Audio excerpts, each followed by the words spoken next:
What's up, guys? It's Coach Grant with First Down Training, and today we're going to be breaking down 4 different press releases that wide receivers can use to create separation off the line, how you can make your routes look similar, and ultimately be unguardable off that line of scrimmage. So I hope this video helps you guys out. But also, you guys, if you would like to train with us this offseason, we are coming out to one more state for a 2-day-long QB and wide receiver training camp. So check out that very first link in the description below, fellas. If you guys are local to the Los Angeles, California area, we're coming out there on the 30th and 31st of July. We have about 3 more spots remaining for this camp for QBs and wide receivers, so I hope some of you can make it out. We'd really appreciate it, and we love having our YouTube community out to these camps. So check out that very first link below. Let's get started with this video. So first release we're talking about here is a diamond release, but we're not just going to be talking about diamond release because I think most of you know that. We're going to talk about how you guys can pair a diamond release together and use it on an outside breaking route. But we have to break down this video first before we get into the more advanced version. So what is a diamond release? Diamond release is when you have maybe a DB who's lined up inside shade, he's lined up head up, and you have to go run a slant. So what you would do is you would want to attack the outside shoulder of the DB, trying to get his hips to flip open so you could slip back underneath and win on the slant. Because again, if he's lined up inside shade, he does not want to give up the inside. That's his sole purpose. Don't let you run to the inside. So we have to make sure that we attack the outside shoulder of this DB. That's what the diamond release is. So Kittle comes off the line here, and it's 3 hard steps. You got to make sure that you commit your hips, got to commit your shoulders,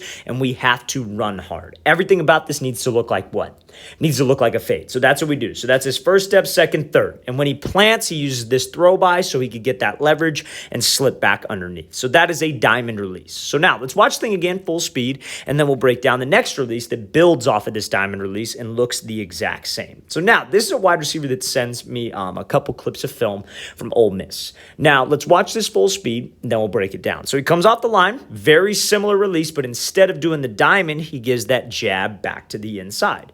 So you may have, if you're familiar with this page, you may have heard me talking about pairing releases together.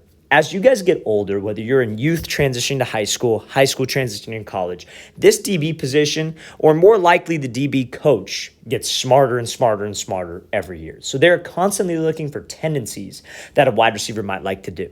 So let's say a couple times throughout the season, and everybody has tendencies, everybody has things that they like to do. Let's say you line up at the top of the numbers and you like to run a lot of slants, and when you're lined up at the top of the numbers, you run this diamond release. You take those 3 hard steps, you slip underneath and run a slant. So maybe I have a DB who's expecting that. Maybe I've ran it before during the game. Maybe I'm backside on a play and I've ran it. How you guys can get separation on another route is making your releases look the same, because that always keeps a DB guessing. So very similar to the Kittle clip that we saw, right? We play this thing back. He goes here, he gives this kind of crossover, then into the diamond, right? But he plants off of the outside foot. So we look at this next clip here. He gives this same kind of crossover, right? So crossover move. 1, that's his first step on the diamond. 2, 3, but he gets a jab back to the inside. All that is to do is just to hold this DB's feet and make him think about that diamond release off of that slant. Like I said, fellas, maybe you've done it on film before, maybe you've ran it before, but this type of release, these types of movements make you very unpredictable. So we got the diamond release, and then I call this a diamond double tap release. So you plant off of the 3rd step, and then you jab back to the inside, selling like you were just doing this straight up diamond trying to run a slant. If this is something that you like to run a lot of, fellas, that diamond release, this is a great release to have in your tool belt. So now let's talk about this route though. So he does this, and he's running like kind of a 10-yard speed out. Now, the issue with it is that like, oh, well, it might take too long, right? And especially against man coverage, usually the quarterback might be getting a little bit of pressure. So maybe this isn't the best release to use on this speed out. I personally wouldn't teach this on a speed out. Like if I had a group of receivers and we were working this type of release, I wouldn't do it on a speed out. I would teach it on like a fade. That would be probably the best route, because I think that slants and fades are the 2 things that you should pair together. Now, who's to say that this may not have kept timing? Who's to say the timing of the play might be a little bit different? Maybe it's a sprint out. Maybe it's play action. Who's to say that? We don't know because we can't see it, obviously, but you got to be wise when you use that move in terms of the situation when to use it. Now, let's talk about one more thing with this release. So yes, we have to pair it. Yes, we have to make it look the same, but there are also things that you could get in trouble with off of this release. When guys throw that jab back to the inside and they get that DB to hesitate, they'll take a very wide angle. especially on the fades. They'll take this real wide angle and get real close to that sideline, giving this DB time to recover, but also making that throw very, very tough on the QB.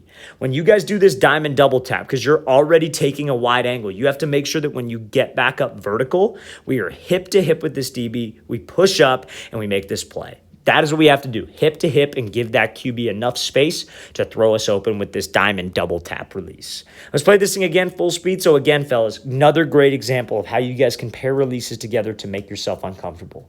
You keep dogging this DB on that diamond release. He keeps flipping his hips. I guarantee it, the next time he sees you come out with that diamond and you throw that jab to the inside, he'll be a little bit over anxious to make this play. And that is how we can get real, real dangerous, fellas. Now, not to mention, what does he do leading up to this? He does this like little double tap, right? So maybe a couple times if I got to run a fade, I do this double tap. And instead of doing the diamond release, I just go take off and run the fade because I'm getting him to sit. I'm getting him to stop his feet. When you can get in this DB's head and he starts thinking, he starts trying to anticipate what we are doing, that is when we can get a ton of space, fellas. And that's when we could win on a lot of routes. Let's play this thing again, full speed one more time. Great job by this wide receiver hitting that crossover, then working that diamond jab back to the inside. So now, last two releases we're going to talk about here is a slide release and how you guys compare it together. So this is going to be a slide release slant. So we're not going to spend too much time on it, but I want you guys to pay attention to the tempo and the angle that Amari Cooper takes here, and then we'll get to the next clip. So he comes off the line, good tempo to the outside, gives the crossover, and then is able to win on that slant. Doesn't get the ball, but it's still the same thing. So maybe he's backside on a play, like we said. Maybe he knows he's not getting the ball, but he's still trying to. You guys know every single rep, besides when you're blocking, if you're running a route, is a setup for another rep. That's how you guys have to think about this. You're backside on a play. That doesn't mean that you could just run a lazy route and just run a lazy slant, even though you may not be getting the ball. You have to treat every single rep when you're running a route as an opportunity. Because again, it's all about where, and you don't need to be doing super complicated stuff. I know it may seem complicated at times, but you have like 4 or 5 releases that all can kind of build off of each other, that all work off of each other. That's all you really need to get space in this case. So when he comes off, I want you to pay attention. Like I said, he's attacking at a 45-degree angle. He's slow at the tempo. He's selling vertical a little bit. He's got the same exact angle. And we cross over to get that DB to open up the gate. So now let's play at full speed, and then we'll get to the release that he pairs with this. And it is going to be the same play. It's going to be Amari Cooper as well, same kind of practice film. So now he's lined up here. DB's inside shape. So like we've said a million times again, we want to make sure that we pair the releases together. So maybe he's worked that slide, DB got to jump, and he's ran this slant before.